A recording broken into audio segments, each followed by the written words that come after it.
Hello, my name is Ana Vasquez, and this is an experiment in which I test water's ability to permeate according to its temperature.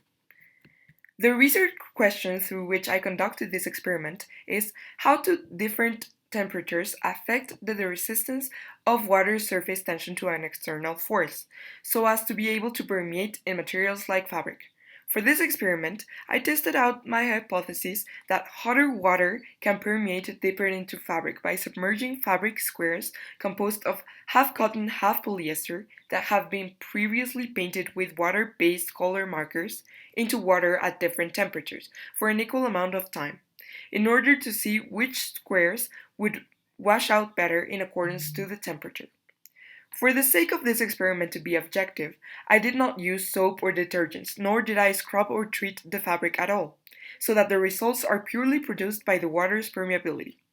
I decided to do this project because, especially in our current situation, it is very important to know how to achieve a deeper and more thorough cleanse for some things, like our clothes and hands. However, it is also true that finding less abrasive techniques of washing can help us keep a healthier hair and face skin, since we don't want to completely strip them from moistures and natural oils.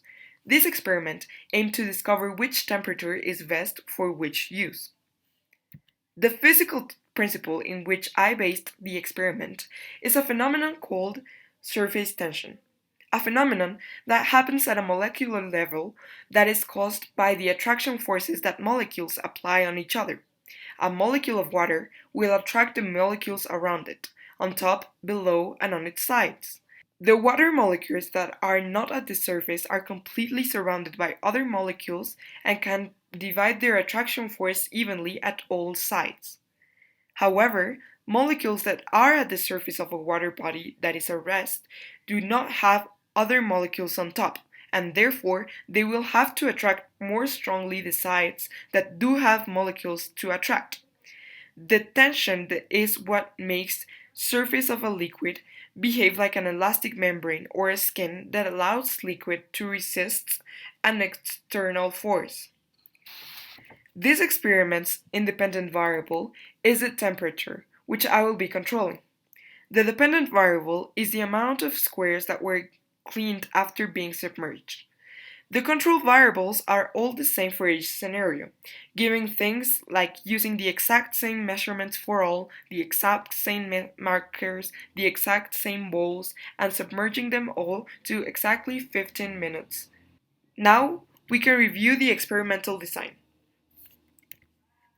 The materials that I used for this experiment were 6 squares of cloth, 6 dinner bowls, a ruler, a digital thermometer, 4 markers of different colors, 1 permanent marker. This permanent marker I used to draw the grid with which I measured the ink removal progress.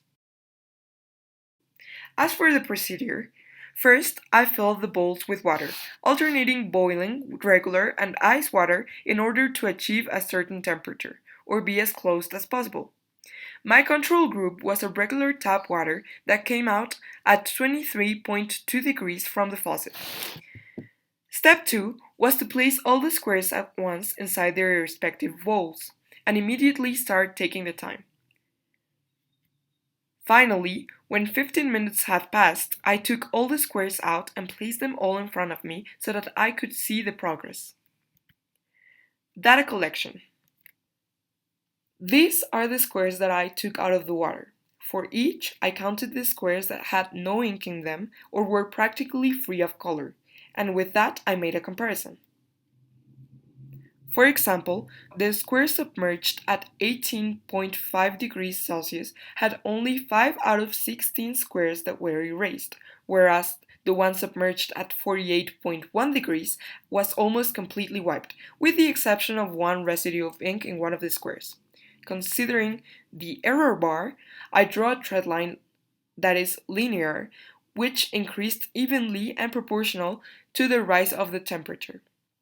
Through this experiment, I came to the conclusion that surface tension is directly affected by the water's temperature, and the higher the temperature of the water is, the deeper the water will filtrate the materials. This proves our hypothesis, and therefore we can claim that colder water is less abrasive and perfect for washing our face and our hair so as to not damage it, whilst hot water provides a better and more thorough removal of effect that we can profit from when washing our clothes or hands. It is important, though, to mention that this experiment only focused on water's permeability. However, water and mercury are the liquids with the highest surface tension, and as a consequence, many detergents already have included a component chemically designed to lower the water's surface tension. Therefore, the results of this experiment can be better appreciated when using less abrasive cleaners.